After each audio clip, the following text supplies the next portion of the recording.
So we're here at Veterans Returning Home with Sandy Bauer. And with this coronavirus right now, we're curious about what's going on with the veterans and this operation. Sandy, what's happening? Well, we put it out on Facebook and on our social media yesterday that, we have some financial concerns. Our one of two fundraisers that we do a year was canceled last Saturday. So, obviously, money is an issue.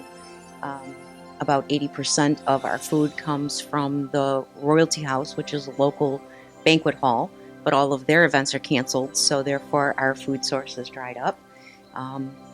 So I put it out on social media yesterday that we needed help with, if any bars or restaurants or hotels or whatever had extra food. So it's been a little crazy around here today. We had to set up a whole protocol in the house to keep things as clean as possible. Here at the door, the first thing we have is a sanitizer. So nobody's allowed to come in without sanitizing their hands. That's the first step. Here we have what we call the Hall of Fame. These are just some testimonials and some thank you appreciation letters that we've received throughout the years from veterans that have stayed here and different community organizations. Over here are my manager's apartments. I have two managers that live on premise, veterans. And one is my house manager and one is my kitchen manager. And then the food pantry, that is mostly for food that we share in the community. In the back is our career closet. Because obviously the guys that are staying here, we want to get them job ready. So this is our kitchen. That's Paul, our kitchen manager. Say hi. That's Alex. He's like assistant in the kitchen. So you can see how clean it is. This past week or so, do you see more camaraderie, or are these guys coming apart because of the stress? No, I think actually they're getting stronger and coming together, realizing that, this we're in for who knows how long. So, and being with their military backgrounds, I think they're able to adapt to it much better than maybe the regular society.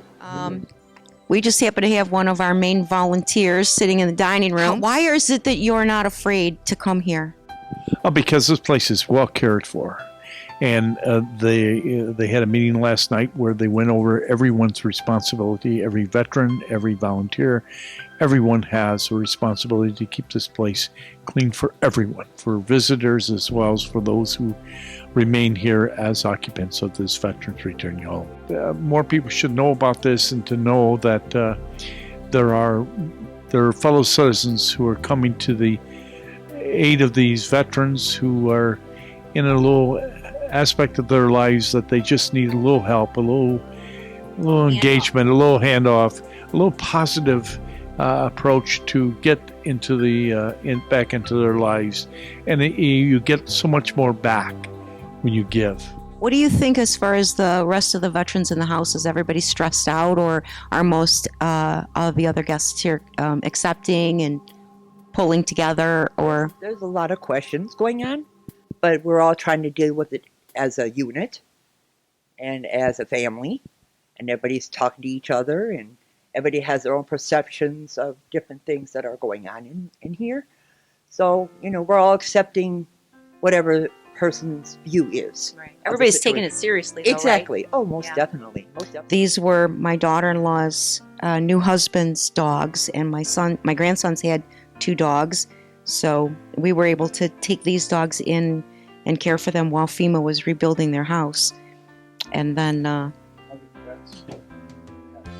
that's how we ended up keeping them, is because they were here for like 6 months during the FEMA rebuild, and then the guys fell in love with them. So my daughter-in-law and her husband said that he thought that the dogs would be better down here with the veterans.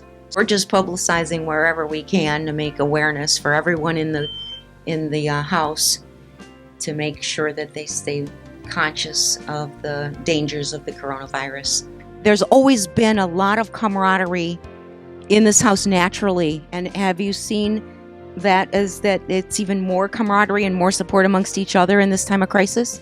I think so. I think that everyone recognizes that if indeed we do things together, things will get done better.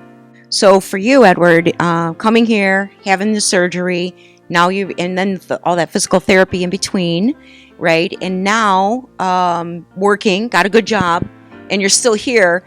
And we had talked about staying here, and the goal is that when you leave here, you leave from a position of strength. So by staying here, you're able to save enough money that when you do leave, those rough times will be behind you for good, right?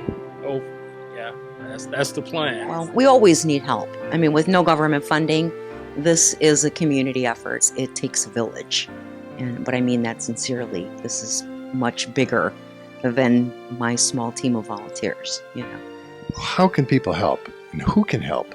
Without that fundraiser, I don't know how I'm going to keep the lights on. I mean, I hate to ask at this moment for anybody to help in any way because everybody's in their own crisis. These guys have sacrificed a lot to make sure that our families have what they have now, So, we can't forget about the vets. It's kind of What about corporate donations? There are some corporations that are still doing fine in the wake of this. I'm reaching out to anybody that thinks they might be able to help in any way, I mean, we're all volunteers, so, volunteer hours, monetary donations. I think the biggest issue right now is money and food.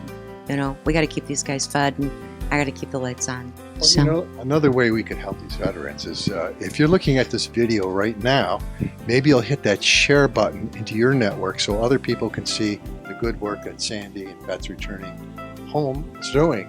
And if you can donate, is there a donate button somewhere? on our website, yeah. And Oh.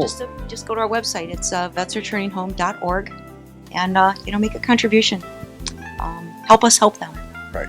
Anything that you can do, because these guys, as a matter of fact, statistically, 22 are killing themselves every day because they're not getting the help that they need. 45% come back from the service, going in strong and healthy. They come back with PTSD, if I say that right. Well, I know as an Air Force veteran, and my whole family has been military. My brother came out of the Army and he killed himself. I often feel that if Vets Returning Home had been available to him, he'd be still alive today because of the good work that you're doing. Thank you, Sandy Bauer.